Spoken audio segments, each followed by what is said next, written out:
बेकाबू बिहार में बेकाबू कोरोना को रोकने के लिए सीएम का बड़ा ऐलान हुआ है। आवश्यक सेवाओं को छोड़कर सब कुछ बंद कर दिया गया है। आवश्यक सेवाएं कहें तो स्वास्थ्य सेवा और अन्य मालवाहक चीज़ों को छोड़कर तमाम चीज़ों को बंद कर दिया गया है। बेकाबू हो गया है बिहार में कोरोना।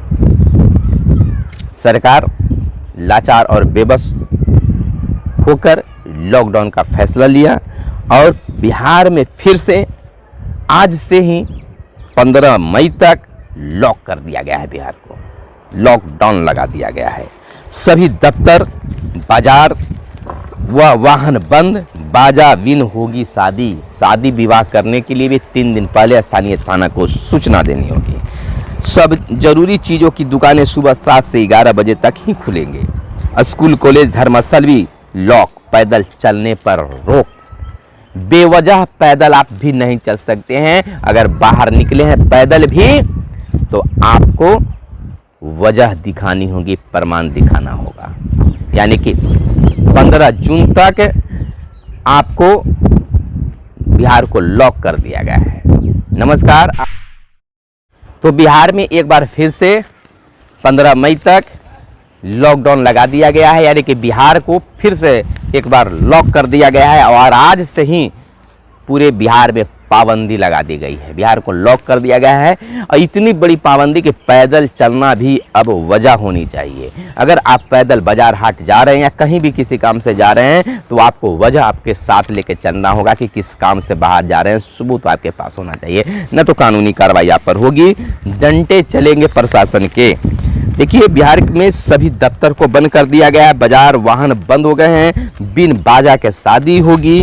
50 लोगों की मात्र शादी विवाह में ही उपस्थिति होगी। जरूरी चीज़ों की दुकानें सुबह 7 बजे से 11 बजे तक ही खुलेंगे। सब्जी की दुकानें, फल की दुकानें, दूध की दुकानें और किराना की दुकानें 7 बजे से 11 बजे तक ही खुलेंगे। स्कूल, कॉलेज और धर्मस्थल भी लॉक हो गया है। पैदल चलने पर भी रोक लग गई है। इन पर पूर्ण प्रतिबंध है। किन किन चीज़ों पर है थोड़ा सा आप समझ लें। सड़क पर अनावश्यक आवागमन पैदल सहित पूर्णतः प्रतिबंध रहेगा। सभी धर्म स्थल आम लोगों के लिए बंद रहेंगे। सभी शैक्षणिक संस्थान, कोचिंग संस्थान बंद रहेंगे। परीक्षाएं अभी नहीं होगी। सभी प्रकार के सामाजिक, राजनीतिक, मनोरंजन, खेलकूद, शैक्षणिक, सांस्कृतिक एवं धार्मिक आयोजन व समारोह प्रतिबंधित रहेंगे। सभी cinema hall, shopping mall, club, swimming pool, stadium, gym, park एवं उद्यान पूरी तरह से बंद रहेंगे। सार्वजनिक स्थानों पर सभी सरकारी एवं निजी आयोजन पर रोक रहेगी। सभी कार्यालय बंद रहेंगे, लेकिन आवश्यक सेवाओं जैसे जिला प्रशासन, पुलिस, सिविल डिफेंस, बिजली आपूर्ति, जल आपूर्ति, स्वच्छता, फायर ब्रिगेड, स्वास्थ्य, आपदा प्रबंधन, दूरसंचार, डाक विभाग से संबंधित कार्यालय काम करते रहेंगे। न्यायिक प्रशासन के संबंध में हाईकोर्ट के द्वारा लिया गया निर्णय लागू रहेगा।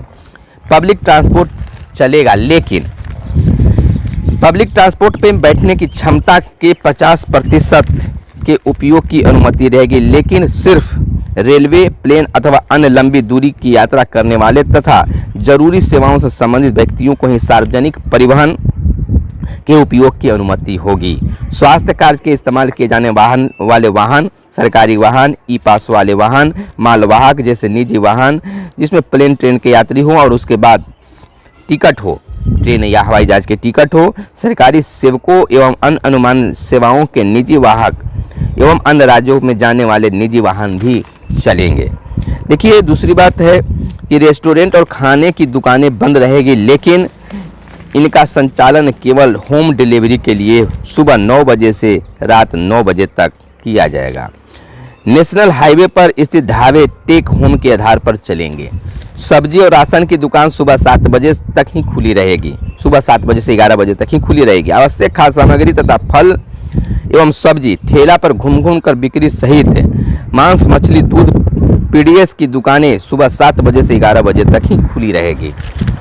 विवाह के लिए थाने को 3 दिन पहले ही देनी होगी सूचना। देखिए, अगर आपके घर में शादी विवाह है तो आपको स्थानीय थाने को 3 दिन पहले सूचना देनी होगी और 50 लोग ही शादी विवाह में शामिल हो सकते हैं। डीजे नहीं बजेंगे, रोड लाइट नहीं लगेगा, धूमधाम उस तरह से लाउड स्पीकर नहीं बजेंगे, तमाम चीज़ों पर पाबंदी लगा दी गई है। स्वास्थ्य सेवाएं हर प्रकार के प्रतिबंध से बाहर रहेंगे। स्वास्थ्य सेवाएं से जुड़ी जितने भी अस्पताल एवं अन्य संबंधी है, पशु स्वास्थ्य सहित तमाम चीज़ों को खुला रखना है। अब यहाँ हम बता दें कि वाणिज्य एवं अन्य निजी प्रतिष्ठान बंद रहेंगे। अन्य सभी प्रतिष्ठान वर्क फ्रॉम होम कर सकते हैं, लेकिन बैंकिंग, बीमा, एटीएम संचालन से संबंधित प्रतिष्ठान, औद्योगिक एवं विनिर्माण कार्य से संबंधित प्रतिष्ठान, सभी प्रकार के कंस्ट्रक्शन कार्य, ई कॉमर्स गतिविधियां, कृषि एवं इससे जुड़े कार्य, प्रिंट एवं इलेक्ट्रॉनिक मीडिया, टेलीकम्युनिकेशन, इंटरनेट सेवाएं, ब्रॉडकास्टिंग एवं केबल सेवा, पेट्रोल पंप, एलपीजी, पेट्रोलियम से संबंधित खुदरा एवं भंडार प्रतिष्ठान, कोल्ड स्टोरेज एवं वेयर हाउसिंग सेवाएं, प्राइवेट सिक्योरिटी सेवाएं जारी रहेगी। ऐसा ही लापरवाही का परिणाम है। लॉकडाउन आज अब भी नहीं चेते तो बिगड़ेगा। जिस प्रकार से भीड़ भाड़ वाली अगर जो माहौल बनाकर हम और आप रखे हैं, अगर अब भी नहीं चेते तो हालात और बिगड़ेंगे। कोरोना की पहली बार में लॉकडाउन 4 बार बढ़ाई गई थी पाबंदियां। पहली बार 22 मार्च से 14 अप्रैल तक लगा था 2020। दूसरी बार 15 अप्रैल से 3 मई 2020 तक पाबंदी लगाई गई थी। फिर तीसरी बार आके बढ़ाया 4 मई से 17 मई 2020 तक हुआ। और चौथी लॉकडाउन जो है पूरे भारत में 18 मई से 31 मई तक लगाया गया था।